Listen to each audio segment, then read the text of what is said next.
Hello all, Game Methuselah.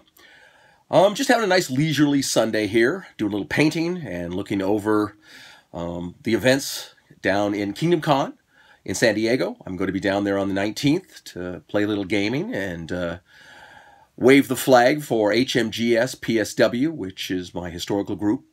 We're having our game convention in October down in Fullerton, so we want to try to get that word out to everybody. So it's a good con. I've been a couple times. I enjoy it. They have a lot of miniature games in abundance. They play board games. They have RPG as well, Adventure Guild and alike. So I expect it'll be a pretty full weekend. Looking forward to it. If any of you are going to be down there in San Diego, hey, let me know. Maybe we can get together and have a beer. I think they have an unpub. I think drinking on the event is actually kind of common, so maybe it'll be kind of fun. But I wanted to talk about something that has been kind of being in the conversation lately. It's how to pick your encounters. There has been some conversation that the challenge rating in the current edition of D&D is, well, challenging. The Gibbering Mouther was talked about a bit. It's CR2. The Minotaur Skeleton was also brought up. It's also CR2. And I looked into it and found a couple other things that I thought could be problematic at CR2, one of them being the Will-O-Wisp. The reason CR2 is challenging is because obviously it's going to be something that is not uncommon for first levelers to run into. And these three creatures I named, most definitely the Gibbering Mouther, are very problematic. The Gibbering Mouther has a persistent effect. It has to be a 10 wisdom save that you'd have to make every round. If you fail, then you either do nothing, or if you have a 25% chance of basically attacking the nearest friend or foe, which can be damaging. CR10 doesn't sound like much, but if you figured a party of 4 or 5, if everybody even had a +5 to the wisdom save, you're looking at least 1 in 4 every round can be expected to fail. So, you know, you have a large amount of the party out. The creature has really no armor class to speak of, but it has a lot of hit points, likely as many hit points as an entire first level party might have. It has a ranged area effect that it can utilize that causes blindness. That can be very problematic to a party. So if a good portion of your party is blind, another portion of the party is dazed, you know, it could be a real tragedy because the creature does a reasonable amount of damage. And CR2, like I said, not difficult to get to in low-level encounters. I'm not going to talk about the other two as much. This seemed to be the biggest problem. There were some conversations on Reddit, which I was involved in. And we had a charity Dungeons & Dragons event at the Guild House in Bellflower last night. I'm still wearing the same shirt because I've just been painting. And one of the people of our group here came down and we talked about it. And we were talking about this. I got an email about the Minotaur from a friend of mine. And they were stunned when they looked at it. They said, this can't be. I mean, this is a party trasher. And I started to muse about this today more and more, so I thought I'd get up and do a small video. First of all, game designers are human. At least I'm pretty sure they are. They only have a limited amount of time. They have deadlines. They have other projects they have to be working on for the project they're in. So they can only dedicate so much time to an event. And if you look at the CRs, the challenge rating of different creatures, the biggest disparity, I think, in fairness per se, is likely between 2 and 3. Creatures at 2 can be really tough. I mean, the ogre fits in there. I think there's a ghast in there. There's a couple other creatures that are very tough. The ones that set them aside are creatures that have multiple effects, which is what the Gibbering Mouther does, and all of those, you know, tied in with maybe a couple failed saving throws on the party's part, and you're looking at a party trash. Very easy. But it's a guideline. They're giving it to you as an opportunity for more novice players to understand what is the power level of these creatures. Now, of course, my feeling is that they just don't have a Game Methuselah there who has 40-some years of history running this stuff that can kind of look at it and go, oh, this is unfair, or this is unreasonable. So my thought was that maybe the bigwigs at Hasbro or even Wizard of the Coast should hire me, because Frankly, I need gainful employment. And I could be game designer slash apologist slash scapegoat. Now, any of you who've seen my earlier videos know I can apologize for making mistakes. And I'm not the worst game designer in the world. And I figured as the human uproar eventually run up, they could always then just fire me and make a big thing of throwing me in the street and tossing my valuables out after me. Now, that might work out because there's a second thing involved. Everything is my fault. My wife has taught me this. I find that no matter what goes wrong, it was my fault. Now, I think that would be beneficial for game companies and even you. You know, whenever you're doing something wrong in your game and you roll a 20 and you kill one of your players, it wasn't your fault. Just blame Jim Murphy.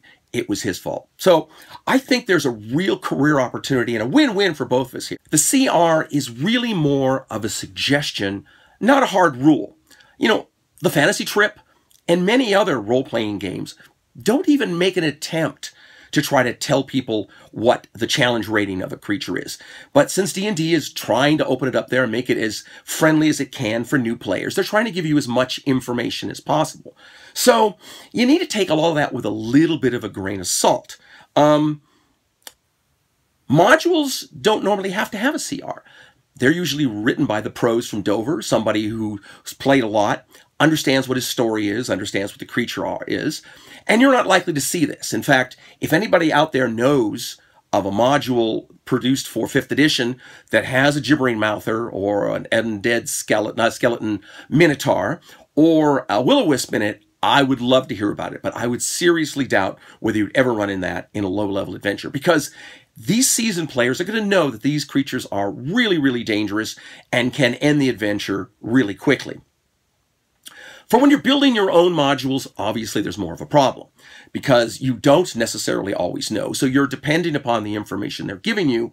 And that information might not always be 100% accurate, but they're stuck. You know, the creatures you look at that are CR2, they maybe aren't CR3. So where are they going to put them? So sometimes creatures that are very, very difficult get put into a CR rating that is substantially lower than maybe the danger level of the creature is. But this is nothing really new. Dungeons & Dragons was meant to be deadly.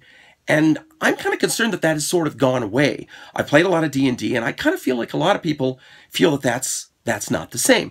Let me go to the Holy Grail here.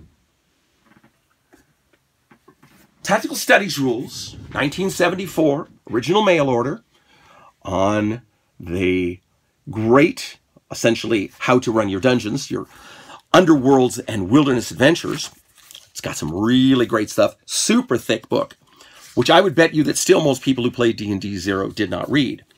It's got all kinds of data in there, but it has a nice encounter table for all you players right there. And what it did is D&D was based on levels of dungeon. So you would rate your adventure as a first level, second level, third level, whatever, depending upon the level of your players. They would then go in there and you would roll a d6 if there was a creature, and then that d6 would take you to a chart that told you what the encounter was. Now, you might see that a d6 roll will get you something off a 4th level chart. 4th level chart, wraiths, ogres, giant beetles and scorpions, lycanthropes, gargoyles, and then things called enchanters. That's a 7th level wizard. Evil priests. That's not friendly either. Myrmidons. These are high-level characters. You can encounter this on a 1st level dungeon.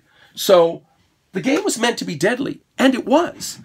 I think a lot of things that sort of changed is the game became more module-oriented. As the modules came out, they would say suitable for 6 to 7 adventurers of level 1 to 3.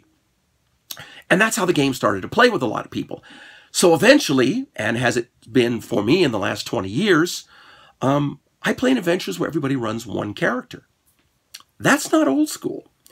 Back in the day, in the 75, 76 era, it was completely uncommon for someone to run one adventurer. Most people ran 2. Some would run more if you'd let them. A party of 10 to 12 was not unusual. That way, in creatures situations, if you lost a character, you could still play. If your character was incapacitated, you could still do stuff. You can maybe rescue him. Nowadays, with a 4 or 5 player party, the loss of one critical character can end the campaign battle. So my suggestion on any of this is that really characters should look into maybe expanding your parties. You know, that way if you lose one critical character, you may not be out. Or sometimes, you know, the party just needs to be buffed up. A party of 4 is pretty brittle, in my opinion. On the loss of one member, or worse, being taken over by the enemy and utilized, like could happen with the Gibbering Mouther, can be completely catastrophic and game-ending for them. Now, a lot of characters, people don't want to necessarily run multiple characters. Game masters don't necessarily want them to run multiple characters, but sometimes you can add NPCs. Mark was very successful in his game in sort of filling out our ranks when we started playing, because he was going to run lots of sort of battle-centric adventures, was to have NPCs that we could bring along. Now, they weren't necessarily great, and because they're not player characters, you can't necessarily guarantee their motivation, but they make for a padding up of the party, so catastrophic events tend not to happen. Now, this is any system. Any system can be in this position. I mean, we have played, as I told you, the Mines of Moria and Iron Crown, which was completely brutal. One bad roll, D or E class critical, you'd have a guy with a severed arm lying on the ground. That's pretty much he's out of the battle, maybe out of the whole campaign. But all the systems require knowledge of both the rules and the players involved. So it's really up to you. If you're playing modules, you really don't have to worry about it. I think the modules are going to lead you down a path that's going to be fairly safe. I mean, it's not like these designers are going to throw a boulet at you, because that would be crazy. But they're going to provide things that are usually level relevant for your characters for the most part. So I think you can be safe there. When you go out on your own, you got to be a bit more savvy and think about what you're writing. If you look at a creature and you go, wow, this thing is nasty, you might want to look at the other creatures at the same challenge rate and go, oh, maybe I don't want to throw this at completely novice players. They might want to need a little hand-holding till they get up there, and then you can throw big monsters at them. You know, a white dragon wormling is CR2. One breath weapon fired by him hits the party. They don't make their saving throws. That's the battle. It's done. So the thing to keep in mind is when you're using any sort of challenge rating in this game system or any other game system, or if you're using charts, always think of it that you guys are the experienced game masters. You're the ones running your game, so you know your players, and you want to run a game that's fun for everybody. Now, I think it should be deadly, but that's just me. So if you want to be a lot nicer to your players and let them sort of skate through with sort of the easier game systems, well, hey, who am I to say? Anyway, just wanted to mosey in on this. If you have any opinions or you have any questions, feel free to give me a contact. Oh, I guess I should start begging. If you guys like my videos, share and or put a like on them, because I guess the more likes and shares I get, the more people look at my videos and we can get my word out there. So anyway, until I have a chance to speak again, fight me devils fight, for I hate peace. Game on, everyone.